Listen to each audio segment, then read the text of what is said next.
Hey, what up, everybody? This is Stevie Breach coming to you. I just received the sad news. Thank you to the few people who tweeted it out. I'm halfway through my work day here on the Christmas Eve day of work today. I wasn't supposed to be here. I was supposed to be over at the grandma's with the kiddies and my wife and the other members of the family baking up some cookie surprises.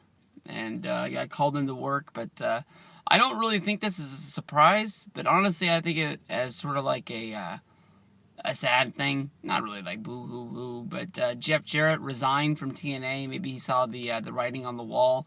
Recently, I had taken it as sort of like a good thing that he had come back and taken a backstage role ever since Bischoff and Hogan left. They had sort of been bringing him back. He was sort of hard to find, Bound for Glory weekend, but most of the time he was hanging out with his family. At the pool, mixing up with the Angles, and it was pretty cool to see the two families mix together well. They sure did it better, or at least assumed to do it a whole lot better than my family did back when I was a kid.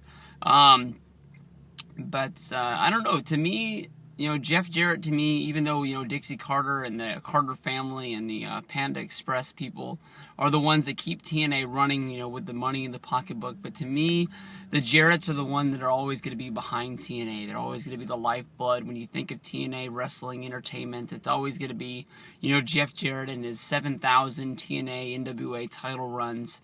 Him leaving, he hasn't really done anything on TV in a long time. I honestly really wanted him to come back and be the August 1st hashtag guy that ended up being Tito Ortiz, to come out there and bash Rampage Jackson over the head with the lead pipe, which led to them never having a match, and not only that, never having a match in Bellator, which the only reason why they were there was to promote that pay-per-view fight.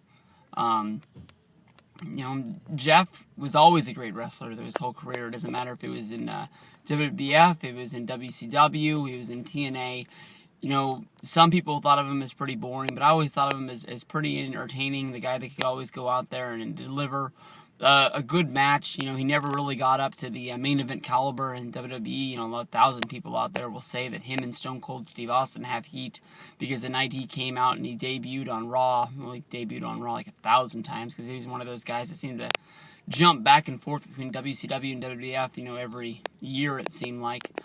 He came out there and he almost was sort of like a Bible-thumping preacher kind of guy, and he sort of talked bad about WCW, and he just threw this one line out there about, the things that WWE was doing, and he was there to right the wrong, and he sort of took one shot at Austin, and Austin sort of took that to heart as somebody that was trying to come in, steal his spot, and knock him down a peg. So, we never got to see a Jeff Jarrett versus Austin match. You can look that up 1,000 places on the internet, and everybody has their own stories for it.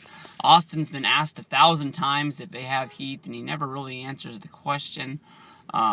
Jarrett has, tried to dissolve it as much as he can by always sort of, downplaying it and saying that there isn't anything, that, he never really got that chance. But to me, there's nowhere he can really go. Everybody always says that he's really blackballed by WWE. Of course, that they booked him as the Intercontinental Champion to go into the pay-per-view and drop the title at China, and his contract happened to expire on Saturday, and the pay-per-view was on a Sunday, so he held up Vince for, it was either $100,000 or $150,000 to go out there and do the match. He went out there like a professional, did the damn good match. Everybody knew about the story, but I mean, if you're going to go out there and have a great match with China, I think he deserved the extra money in his pocketbook, but Vince sort of took that to heart as sort of like, the same reason why the Ultimate Warrior had heat for so long by holding up Vince moments before he went out to do his match at SummerSlam 1991, saying that he wanted more money. And basically Vince let him go out there, have the match, gave him the money he asked for, and then fired him on the spot. And then you didn't really see him. Vince ended up calling him back at WrestleMania the next year because he really didn't have anything going, and Hogan was leaving, and he just tried to make it work with Warrior, which didn't work all that long. Jarrett really hasn't done anything for TNA, and Jarrett wasn't really going to be the guy to really save it.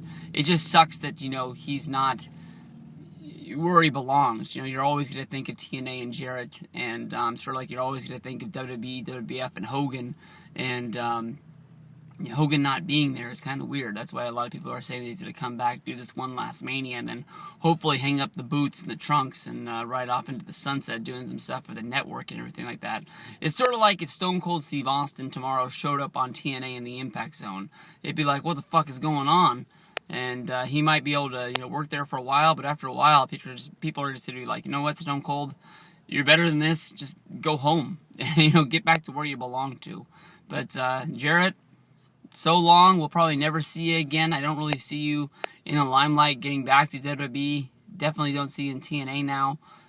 Anything in the American market, Ring of Honor, Dragon Gate USA, I don't really see that happening for him. I think he's just going to be the guy who sits at home.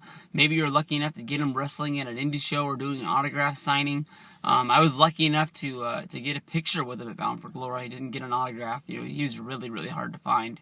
But that's good enough for me for now. And call it a career. He won Karen Angle over. So we'll go from there. Peace out, everybody. Have a good day.